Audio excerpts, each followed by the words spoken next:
Welcome to today's MJ News Digest, December 23, 2020. Here are today's headlines.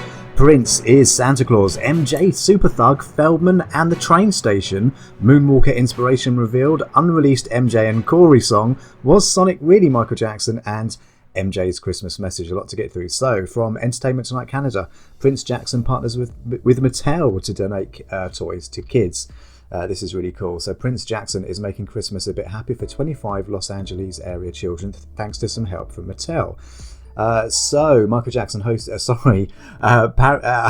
dear me, this isn't starting well. Prince hosted an event at the Mattel store in California where toys were donated to 25 children. Each child was gifted $150, wow, to spend at the store. It was a partnership between Jackson's Hill LA Foundation, Mattel and the Los Angeles Police Baseball Foundation.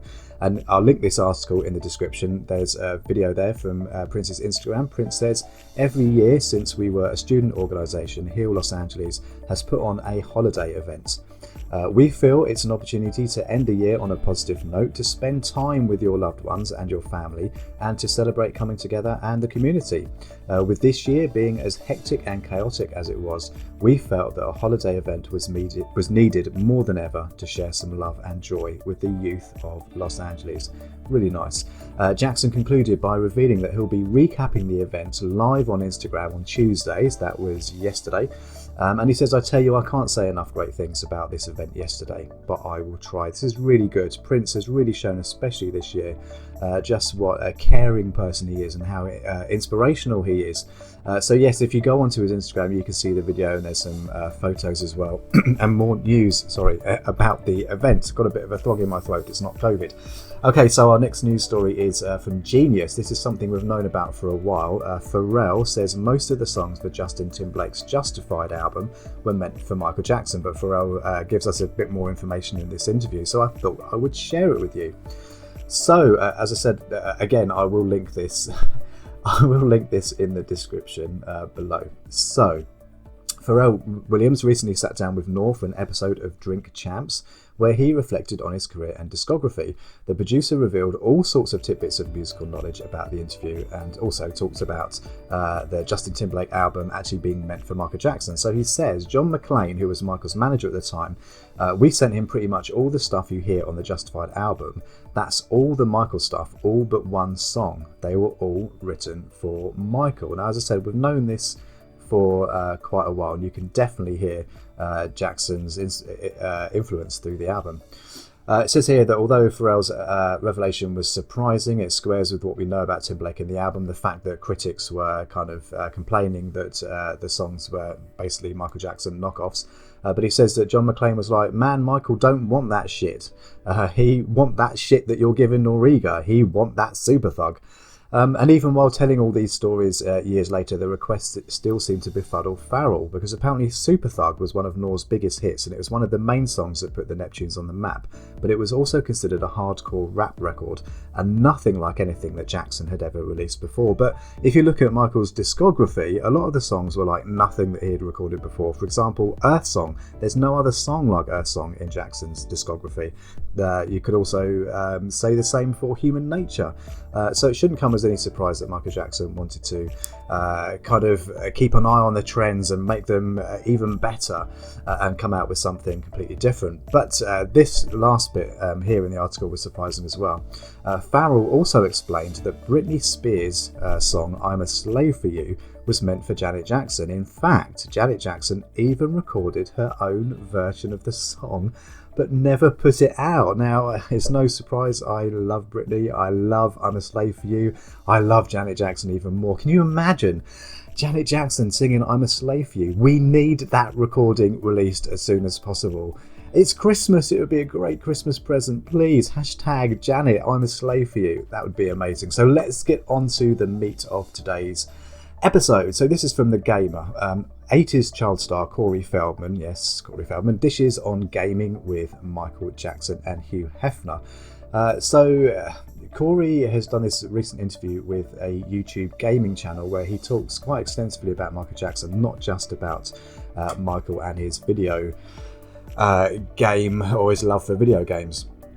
We're going to kind of break this interview down. We'll be sharing playing clips from the interview, and also I'll be sharing this article. So this is from YouTuber Celebrity Gamers. Let's find the Michael Jackson bit. There's the video there. Okay, let's scroll back up for the Michael Jackson mention. What am I doing? I'm all over the place today. Okay, so according to Feldman, Michael Jackson was much more of a gamer than Hugh Hefner. So apparently Michael Jackson was all about staying on the bleeding edge of video games. When a new console was released, Jackson had it along with whatever the latest arcade inventions were. Feldman recounts, now bear with me through this, Feldman recounts his first meeting with Jackson in his Hollywood home, that would be Encino, which contained a smaller arcade of about 10 machines, but the real arcade was kept at Jackson's Neverland ranch. The train station at Neverland was a 2-story arcade filled to arcade boxes 30 to 35 strong. It says quite a few racing games were included, along with several full motion cockpit flight simulators. And I thought, hold on a minute, the train station at Neverland. I wasn't aware that the train station at Neverland was an arcade. I was always aware that the arcade was a completely separate kind of part of Neverland.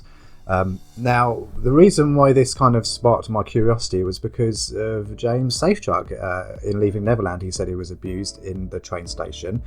I think he said it was on the top floor. It was just like a room with a bed.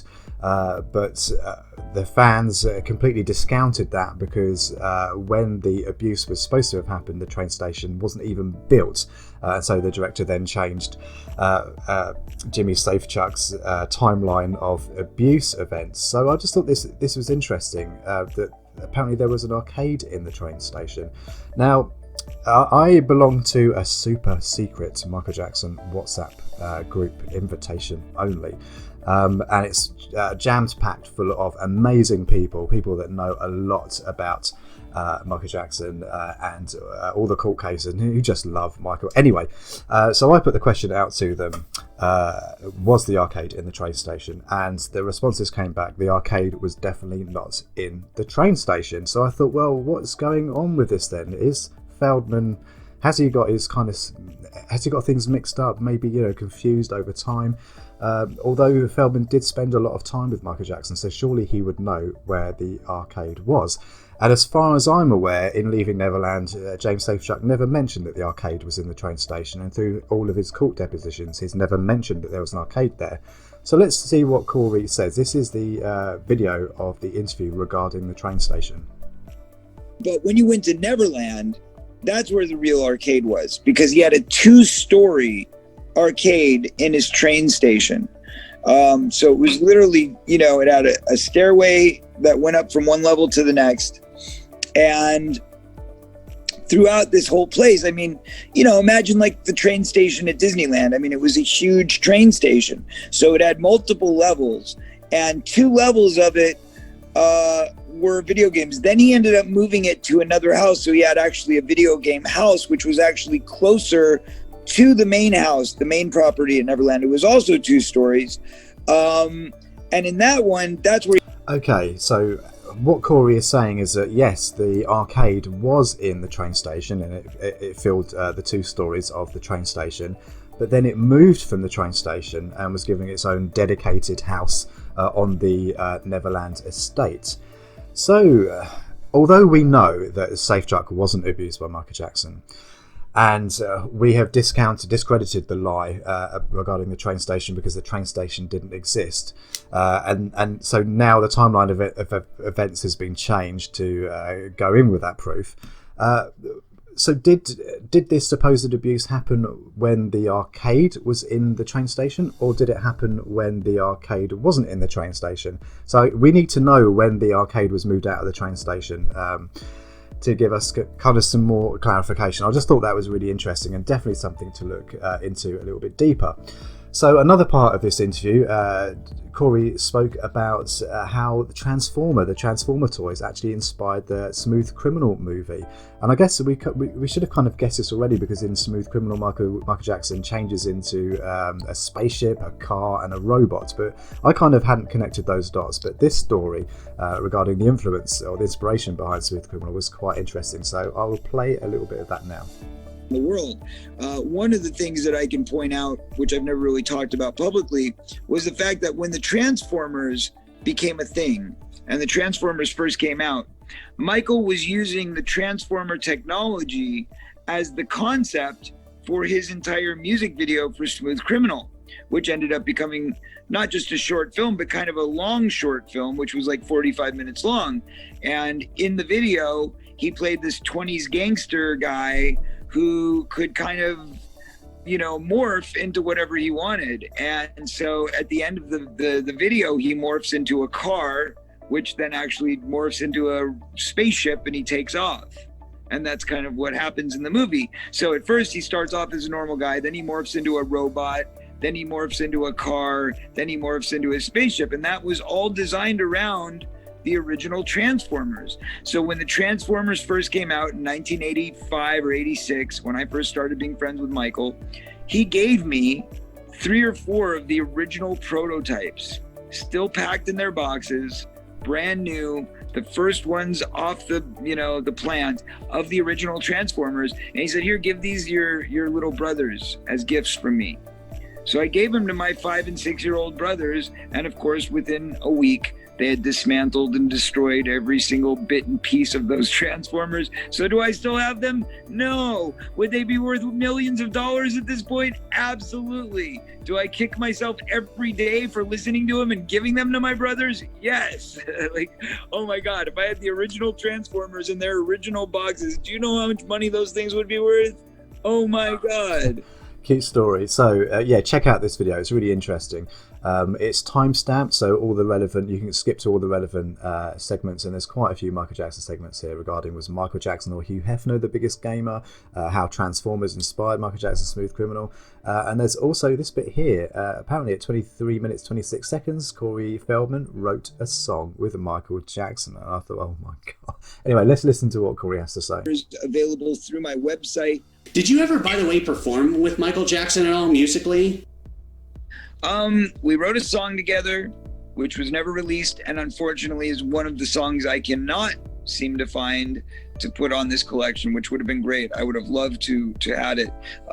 It's a song that I wrote with him and then recorded with Michael Damian's brothers, the Weir brothers, when we were doing the sessions for Dream a Little Dream and the song Something in Your Eyes.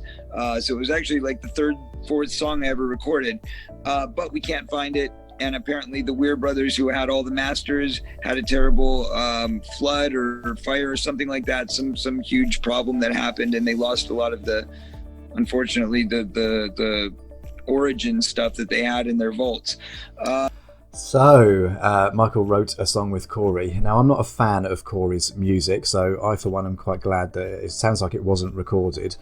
But yeah, I would still like to listen to anything that Michael Jackson wrote. He wrote some amazing songs for other artists. It's just a shame, as it seems that this song has disappeared through time, and we won't get to hear another Michael Jackson written song and an unreleased written song. Anyway, check out the video in the description below.